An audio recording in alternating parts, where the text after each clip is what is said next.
Hello, and thanks for coming to my presentation. My name is William Hearn, and I work as a CS web developer for StatsCan. Today I'll be showcasing the soon-to-be released beta version of the web experience Drupal distribution, otherwise known as the wet Drupal distro. The official release will be launched in February, but we will be publicly releasing the beta so that more contributors can actually help and maybe even point out flaws. It's all about the community, in all honesty. Standing on the shoulders of giants. What do I mean by that? I would like to take a small opportunity to explain. This refers to the fact that this whole distribution being discussed has technology from a wide variety of sources, created by some very committed and passionate individuals. Naming some of these people, you get Paul Jackson and his work on WET. You get Chad Farquharson and his work on the WET themes that will be replacing CLF. And in terms of accessibility in Drupal, I would also like to mention Jeff Burns, who has done great work on a set of extendable base themes in Drupal. And then finally, Mike Gifford, who literally wrote the book on it in Drupal and is evaluating the distribution periodically to ensure its accessibility commitments are on track. Separately, I would like to acknowledge some of the improvements being made from various departments, such as RCMP, StatsCan, and companies such as OpenPlus and OpenConcept.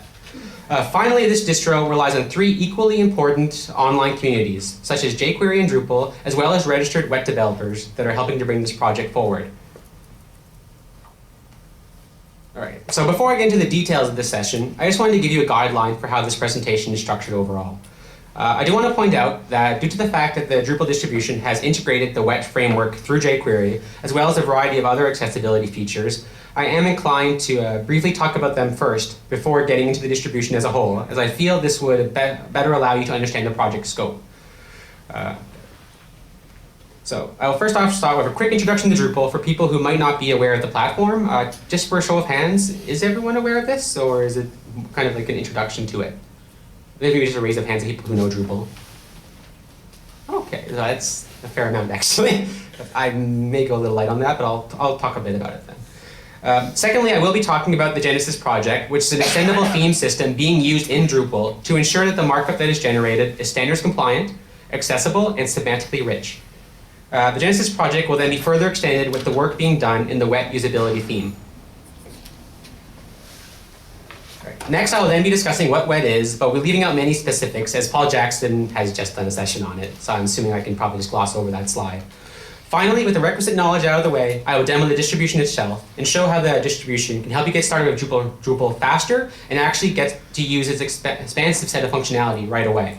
When you do install the Drupal core by itself, it's very, very empty, and you'll notice this. And this is, in fact, a primary complaint of Drupal. It's where's all the options. This is because you need to have many contributed modules added onto it to actually achieve the functionality you would want. This is the strength of the distribution, is that all that work is done for you. And then after the demo, I will then be open to all questions, and I'm hoping for it to be very interactive and maybe even some suggestions on areas we should be focusing on in the future. All right. So the distribution is made in Drupal, but what is Drupal? Well, since many people raised their hands, I'm just going to gloss over this. It's basically 750,000 people in 228 countries speaking 181 languages power Drupal. Looking further into the statistics, you find that it has a really big active community of about 14,000 developers and modules, as well as an estimation of about 8 million sites being powered by Drupal worldwide. And finally, the real killer is that Drupal is completely free and open source. All right. To talk even more about Drupal's strengths, you see on the slide presented an impressive list of some sites that Drupal runs. In particular, you can see that Drupal has a pretty amazing list of governments and organizations using it, one of the biggest being the White House. You'll notice under recent activity, in fact, the RCMP will be going Drupal.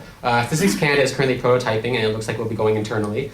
The Standards Council of Canada is also going Drupal. Finally, and this is a big one, Ottawa University, its entire public and student portal will be going Drupal. And those top 4 will be using the Drupal distribution. And then I also mentioned McGill, which is going Drupal publicly, but will not be using the distro. And then you can also see a bunch of people that have already adopted Drupal in the government and in other industries. But I think most of those are Drupal 6. I don't recognize a Drupal 7 implementation. All right, so what else does Drupal have going for it? Well, it does power nearly 2% of all websites worldwide. I'd have to say that is quite impressive. You also now see before you a list of some of the features that Drupal provides. Unfortunately, I don't have time to go over all of them, but we'll talk about two of the most pressing ones that often come up, particularly security and accessibility. The first point relates to Drupal and security. In fact, many people when they first look into Drupal are amazed by its feature set, but worried about the fact that it's open source. Oftentimes, many people equate open source with less security. This could not be further from the truth. In fact, an open source solution with a broad-based developer community makes the platform even more secure. In fact, according to the Department of Defense CIO of the United States, in regards to open source software, and I quote, "Continuous and broad review enabled by publicly available source code supports software reliability and security efforts." In terms of accessibility in Drupal, particularly in Drupal 7, you have guidelines for compliancy with WCAG and ATAG 2.0, search engine optimizations, ways to ensure that valid markup has been imported, and uses of RDFA and ontologies for the burgeoning semantic web. Basically, being built with Drupal 7 is a huge advantage for the simple reason that the accessibility enhancements that have been built into it put the CMS far ahead of the competition when you need to meet WCAG 2.0 WA compliance. All right, so we're just two more slides before the demo. All right, so now I'm going to introduce you to the Genesis project, which was created by Jeff Burns, and a staunch Drupal accessibility expert. For inquisitive minds, Jeff Burns was one of the top contributors to Drupal and has had his hand in every core theme in Drupal 7. Jeff decided that there was a greater need for accessibility support in terms of theming in Drupal. As a result, he created a base set of themes, theme template files that focused on accessibility so that developers could extend his work with their own theme customizations. Genesis is a standards-compliant, accessible, and semantically rich set of theme templates for Drupal. It just features modular CSS, SEO optimizations, WAI, ARIA, landmark roles, JavaScript accessible toolkits, and a WCAG, WA, and Wave compliancy. All right. So as I mentioned, Paul Jackson's already talked about this, so I'm just going to skip this slide. In the end, WED is an amazing set of solutions and web tools that will help you be accessible and use progressive enhancement. All right, so last slide before the demo. The WED usability themes, intranet, is perhaps my favorite set of features related in the WED framework that has been ported into Drupal. As mentioned previously, it is the culmination of a year's work by the Government of Canada with Chad Farquharson at the helm. What the WET usability theme gives you is a W3C plus WCAG validated set of markup. In addition, you get a robust, dynamic grid-based system, object-oriented CSS, use of the golden ratio phi, and a responsive layout, and a just plain beautiful theme. Fine, okay. All right, so it's now time to actually show the work that has been made. I apologize if at any point I jumped kind of quickly between all the functionality offered, but there's a lot to get through and kind of not much time.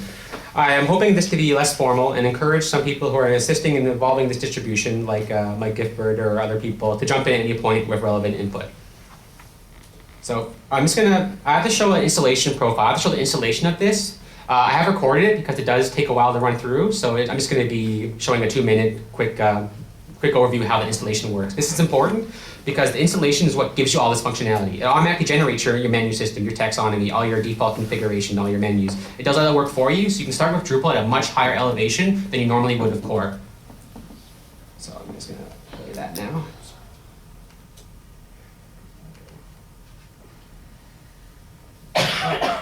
Screening. I'll just talk over it. So this is where you will be greeted with when you get the actual package. It will give you 3 install profiles, the 2 being default Drupal, the 3rd being the one that will actually install the Web Experience Toolkit and all the requisite add-ons. When you select Web Experience, you'll notice that, as we get through, it will then ask you what language you would like to install it in, just basic tombstone info and all that stuff. And then it's going to go through the module install. Normally Drupal has about 13 modules, so you can clearly tell that some extra work has been done on it. About 10 of them are custom, but they are using coder review and simple test unit testing to make sure that they are working. And then I'm just going to run through the install. This normally takes about 10 minutes. Are the modules security reviewed as well? Yeah, that's what coder review does. There's the security and SQL standards for that. So this is just, again, just basic info about the site, what site name you want, email address for user number 1, which is the super user, and the country. This, since we're in Canada, those defaults have been mostly specified. And then I'm going to go on a bit further. the install, where it gets to ask you some questions. All right, so it asks you at first, site is intended to be used for which type of website? Is it internet or intranet? This will be important because it's going to change the theme based on that. I'm going to still demo you both. And also, is this for government use? This is kind of important because we want more people than just government to use this distro. We really want a broad collaborative community that's really interested in web standards, web usability, and web interoperability. So we feel that without government branding and many more people using this, it would just better serve our efforts too. So I'm just going to go on a bit more. And so this screen, we have to kind of rework this screen because it's not very descriptive. It's more for developers, but it just basically asks you, do you want to enable development modules, your basic workflow, what kind of WYSIWYG, what you see is what you get editor would you like, as well as some just custom add-ons. And then just going through at this point, it's just going to import the French language, which is about 4,000 to 5,000 strings. We are 92% multilingual across the board with taxonomy, menus, content, and everything. We're going to bring it to 100 to 99. Again, we can't really ever do 100, but as basically 99% fully multilingual site. And then once that goes forward, it's going to give you just congratulations. You notice this is kind of a small error, but it's actually something to do with the way the install profile operates. It's going to be fixed in the next Drupal iteration because it is working how it should be. And then finally, once I go forward, yeah. So then all I did was I clicked view your site, and this site pops up. It is done. Nothing in Drupal core does this for you. Gives you this type of content automatically added to it, your menus automatically created. I can run them and go through them and see lorem ipsums, which are standard just text, dummy text you would place to navigate and browse the site. So now I get to play around. I'm going to be a little more freeform in how I talk. I'm kind of going to be jumping around about the various features, but I'm going to start off with content moderation. I'm kind of proud about that one, and I think a lot of departments are very interested in that. So what do I mean by content moderation and audit trails? So I'm just going to pick just a default content that was on the front page, and I'm going to show you that I can see that this is published. But say I want to make a new draft of that. So I'm just going to go in, and I'm just going to add a simple word. Let's go to, I was going to say goals, I guess, just something simple. And I'm just going to go save. And I do apologize, I am on my phone, so things are a bit slow since I'm tethering it. But all right, so I did that save, but right now I'm just viewing the draft. If I go back and actually say, if I want to view the published one, it'll be different because it won't have goals. This actually lets you establish moderation behind it. If you want to see that, I go to moderate, I'll see all the various iterations of this content. So you see that the green one is the one that's published, and the red one is the one that I just did. It hasn't been assigned to the published status yet. In fact, you can have many, many types of transitions, and on each transitions, you can send emails, get user authorization to do this. It's a variety of things. Even if you don't like a word in it, there can be a rule that says if this word is in the content, this never be published. Rules plus Workbench is extremely, extremely granular in the way that it lets you derive what kind of content you would place. If I can go further, I can actually see the differences between content. So I know that these are each their own revisions, but what actually happens between them. So I'm just going to show a diff between the first and the third. Well, first and second is fine. And show the diff. So it kind of gives you a code source control of what happens. You can see I added goals, and it just gives a lot of people a very easy way to actually see what kind of work was done in the content. Finally, in terms of content, you have My Workbench, which is very good for managers or people that want to have a broad overview of all the content in the content management system. So this gives you all the recent content in it, all your edits, gives you the ability to create content, see what files have been added all throughout the CMS. It also gives you a My Draft section, so a place for you to have your own sandbox content, as well as all content flagged for needs review. I should mention that for any state you do define, many more states can come in, so you have needs review, published status, or awaiting authorization, and they'll give you all the content that is doing that. The next thing I want to talk about is possibly one of the most powerful features in Drupal, and that is the migrate module. So you're like, Drupal's awesome, but we have all our content in this in another CMS or even static HTML files. How do we bring it in? This is the goal of the migrate module. It will let you bring in from a variety of data sources, such as JSON, CSV, Oracle, DB2, MySQL, Postgres, and even HTML. What I do here, you notice GovCan main pages. This brings into Drupal 40 pages, 20 French, 20 English, and generates the menu links and the taxonomy so that people, when they actually install this distro, can have a nice subset of information and documentation to come with it. The migrate brings that in. In fact, what we're doing at Statistics Canada is we have a lot of static HTML files we need to bring in, about 8 million. It's a lot. Yeah, it's pretty crazy. But what we're going to do is we're using the migrate module to web crawl that, and it's called query path. Using jQuery type selectors, we can grab the title or the content elements of that and bring it into Drupal. We don't need to know, thanks to the migrate module, how a node is structured or how a menu item is structured. Once we have the information, we just assign it to node. Migrate module takes care of that. In fact, if I went into all of these, I won't because it's a bit technical, it will actually show you all your mappings and issues related to those mappings and other ways to apply that. The migrate module is one of the best features in Drupal 7, and even soon, in about 1 month or two, it's going to have a GUI behind it, so you don't necessarily need to even use the API to appropriately use the migrate module.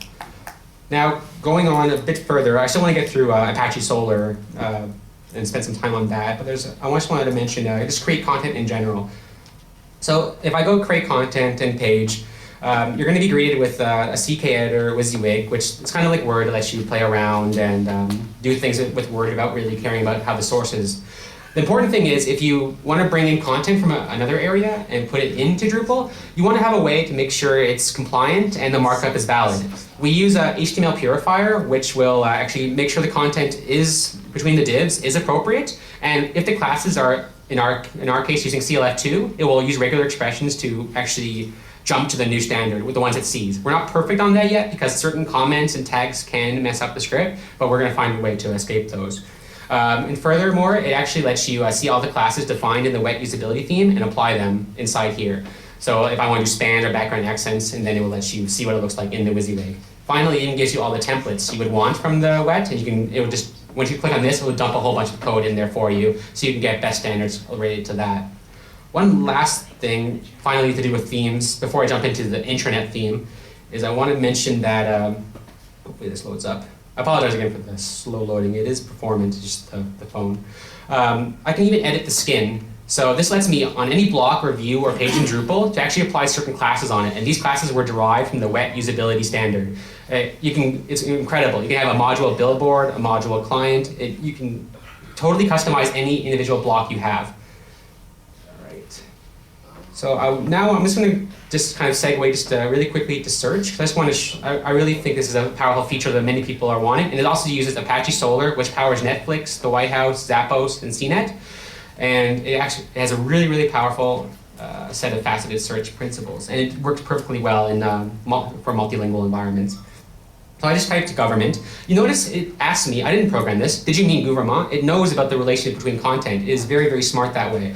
And it also gives you facets on the side. So I have a huge subset of information, but I want to filter it even more. I can filter by author, by language, by content type, even by tags. And this is just the general ones. If you want to have your own, and you have certain taxonomies for your organization, you can filter it even more. And you also notice that if I start typing a word, it's going to give me an auto-suggest, and it's like, did you mean this? Or it notices that when I type minister, it notices about the French and the accent, and it helps you do auto-suggestion with your code without knowing how to do it. That's Drupal plus Solr are like perfect together. Just a comment on Solr. A big factor for this distro getting good popularity is if you have other databases in government that aren't WCAG capable, you can leverage Solr to index other environments. And through this interface, you can now present that data to also now be potentially WCAG ready. So you can leverage this distro for a lot of things using Solr. Another big one is search. So we're still talking about search, but what about metadata? Well, a lot of people, when they add their content, they need to go into the source and figure out how the data should look, your DC description, your DC summary. This lets you do it. It analyzes your content and generates a metadata for you, knowing that ahead of time. So what I said was, when I have a title, when I want to set the metadata title attribute, make that the node title token. When I want to set the description, make that the node summary. I don't know what they are. It does it at compile time. So when I save, it declares them everything for you. In fact, I'll show you how this works. So this all applies to the node. I will mention you can go node-1 or node-content type. You can declare your metadata on taxonomies or different types of pages. Very, very granular in terms of that. But if you want to see that the markup is working, so since Web Experience Drupal prototype is a node, if I just use source, I won't go too much into code after that. You notice at the top in head that all the metadata has been applied because it's a node. This is amazing. So you don't ever have to worry about metadata. You get it once and you forget it at that point. Obviously, over time, you're gonna have to customize it and make sure it's working, but it does 90% of automation for you. Okay. I guess I'll just pause really briefly. Is there any questions? Or anything people are interested in? Sure. This is a step back from this focus. First of all, kudos on Distro 7 and accessibility, and the web integration is fabulous. An organization that has got their site developed in Drupal 6 or earlier, can those be made level AA compliant? Or do you have, because I turned down a contract a few weeks back from a company that has the site developed, and I think it was 6, might have been 5. They wanted evaluation, assessment of the accessibility. Fine, I can do that. Can it? Yeah, and how do you, but I didn't think I could do the remediation. I couldn't go in and tell them how to fix Drupal 6. I mean, what's inaccessible in Drupal 6 or 5? The problem is Drupal 6 didn't place that as a priority, so I think you're already starting at a detriment. There's a lot of Drupal talent here that I think agree with me. I don't think it'll be possible in Drupal 6 to bring it accessible. Basically, I was right in turning down the contract. Yeah, I was saying, okay, what you really need to do is you need to upgrade to the next distro. Okay. Exactly. And Drupal 7 is trying to really follow those guidelines, and that's an initiative for it. But some organizations aren't prepared to do that in the short term. There are upgrade scripts behind it, but it depends what modules you've used in Drupal 6. It's not it's not a solution that applies for one, applies for all. It is a very actually hard process. If ever anyone tells you it's easy, they're lying. It is it takes a while, and it requires a lot of planning and to have tons of backups, because it will fail many times when you try to do the upgrade. Because Drupal 7 was a significant shift away from Drupal 6. In fact, the overlay, the administrative thing, the use of HCI principles all around, Drupal 7 really focused on the user, and because of that, a lot of the way that the structure of Drupal 6 is no longer in Drupal 7. Plus, Drupal 7 also uses things like entities that Drupal 6 doesn't really have much knowledge about. So for a company they would really need a Drupal expert if they're going to go from Drupal to Drupal to Drupal each time. The good thing is, but Drupal 7 and Drupal 8 are taking that into account, and there is going to be ways to export your content, because what we're trying to do is, in fact, how this distro works is that content is separated from configuration, and when that is in play, it is very easy to then update, because your content is no longer too much integrated in Drupal, and that's what Drupal 7 takes into account. So future upgrades shouldn't be as much of a problem, because a lot of people were complaining about that from 6 to 7, and the community listens. That's the big thing about Drupal, is it has such a huge community, and if there are problems that many people address, it will listen and it will respond. Yeah, the biggest issue, like this has been around forever, and it actually works fairly well. Like, I converted one of the largest Drupal sites in the world from 5 to 6, and it took, to do the conversion on the database, took like 3 hours. And this is a site with like a million pages on it. So it's doable. The issue is you have to have the code in place, right? So it's not, I mean, even to go from 6 to 7, I mean, I haven't converted a site from 6 to 7, but I don't think it should be any different. I mean, there's update scripts to convert the database. It depends on what modules. The process is you have to have all your modules at the level of whatever you're going to, whether it's 6 or 7 or 8, whichever the next one is you're going to. And that's not necessarily there at the time you want to do it. Those modules maybe are never going to exist. As the presentation is just closing, it's one last thing I forgot to show, and it's that Drupal follows the MVC design pattern. Content and presentation are separate. So if I want to switch the theme, or you have your own, the content never changes. So I'm using the internet theme right now. If I set the intranet as the default, it will automatically, all across the entire Drupal site, switch your theme. So many people, when they have when they try to follow CLF2 to CLF3, even though I shouldn't be calling it that, they spend like 6 months in getting all their static files updated, or even in their CMS, updated to the new standards. You set it once in Drupal, and that's it. All the content follows that. So I now set it to the intranet, and I close this. You'll notice that everywhere, including the front page, everything now reflects how the intranet should look. It is very close, but this one actually has a responsive layout. So based on if you're on a mobile platform, it will actually render itself appropriately. And that's another big benefit of Drupal, is the abstraction between design and presentation. So that's my presentation. I have questions now. One comment I wanted to say for the migration that Will did, the demo for migration, is more important than some people realize. One good fit with accessibility here is we're seeing more and more contracts come out where people are asking to have accessibility reviews of their site, and they're either sitting in a static environment or in a non-Drupal environment. And then you have to ask yourself, is it worth taking a legacy environment and trying to make it WCAG2.0 AA? Or if you look at something like the migration, you can use scraping tools where you're just going off the rendered HTML of another environment. Then you can either cleanse that partially and then use a migration module to bring it into an environment that is already stellar for the most part. So that's certainly a big factor. And if you're curious about the roadmap for the distribution, we're now working on, because the government's, I believe, decided on JQ Mobile for mobile sites. So if Drupal fully complies with web services, so it lets you do REST, JSON, or all that, and then basically with JQ Mobile, you can combine with Drupal web services and you can bring your content right into JQ Mobile. And that's also going to be accessible because it's bringing accessible content.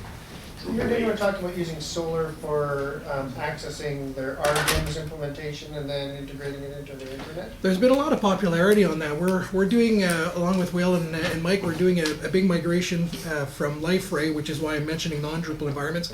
And they got all of their standards sitting in a mess of databases. There's literally 5 different technologies running it.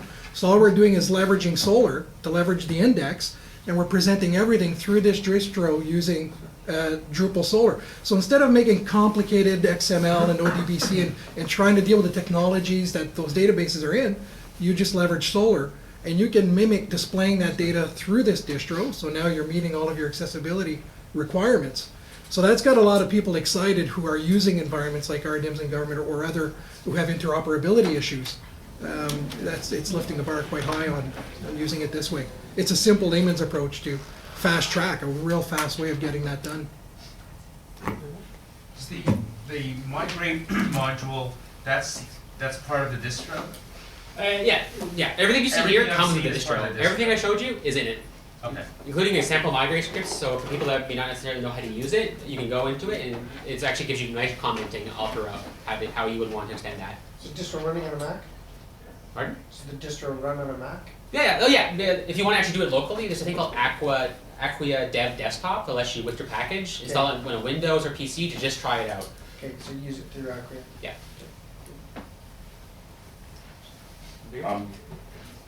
Can you talk at all to wet and its integration into Yeah, this? so we have one prime one is the grid system in WET is integrated. So if I went in and I changed my spans from span-2 to span-5, it will automatically apply itself with the correct padding or any other classes that one would want to have. And then with charts, there's a little charts has been integrated. So when you have a table showing, it will actually through jQuery render the chart for you with a nice bar graph. All instantly. WET's amazing, and it's just all WET is jQuery, like files and libraries. Of course, Drupal can work with that because Drupal is 19% jQuery. They're a match. Is it doing optimization? Is there a mobile? Yeah, when you talk about performance in Drupal, that is kind of a long talk, but you get into, Drupal works really, really well with reverse proxy caches, so you get Varnish to actually, in front of that. It's insane what you can do. And if you have a massive amount of indexes, which many people argue MySQL gets kind of slow in that, Drupal lets you do field level SQL storage, so you can use document object stores such as MongoDB to really, really make Drupal fly. And it has caching and all those types of optimizations. It even compresses all your CSS into one file, little things like that it'll do by nature, which I think some of the other CMSs. Drupal is fast. Don't ever let anyone tell you that PHP is slow. When it's optimized and it's right and it's conformed to standards, it is definitely one of the fastest. Yeah,